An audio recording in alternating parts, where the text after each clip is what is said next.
Le premier livre de Samuel, chapitre 24.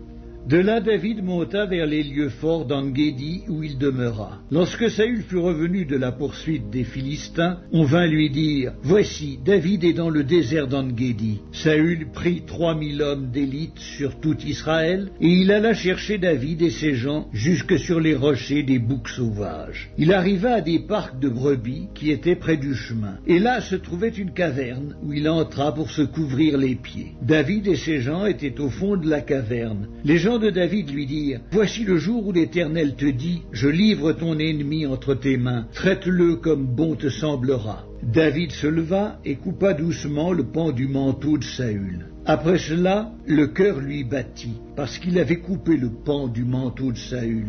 Et il dit à ses gens, « Que l'Éternel me garde de commettre contre mon Seigneur, loin de l'Éternel, une action telle que de porter ma main sur lui, car il est loin de l'Éternel. » Par ces paroles, David arrêta ses gens et les empêcha de se jeter sur Saül. Puis Saül se leva pour sortir de la caverne et continua son chemin. Après cela, David se leva et sortit de la caverne. Il se mit alors à crier après Saül, « Ô roi, mon Seigneur !» Saül regarda derrière lui, et David s'inclina, le visage contre terre, et se prosterna. David dit à Saül, « Pourquoi écoutes-tu les propos des gens qui disent, « Voici, David cherche ton malheur. Tu vois maintenant de tes propres yeux que l'Éternel t'avait livré aujourd'hui entre mes mains dans la caverne. On m'excitait à te tuer, mais je t'ai épargné, et j'ai dit, je ne porterai pas la main sur mon Seigneur, car il est loin de l'Éternel. Vois, mon père, vois donc le pan de ton manteau dans ma main, puisque j'ai coupé le pan de ton manteau et que je ne t'ai pas tué, sache et reconnais qu'il n'y a dans ma conduite ni méchanceté ni révolte, et que je n'ai point péché contre toi. Et toi, tu me dresses des embûches pour m'ôter la vie. L'Éternel sera juge entre moi et toi, et l'Éternel me vengera de toi, mais je ne porterai point la main sur toi. Des méchants vient la méchanceté, dit l'ancien proverbe. Aussi je ne porterai point la main sur toi. Contre qui le roi d'Israël s'est-il mis en marche? Qui poursuis-tu? Un chien mort? Une puce?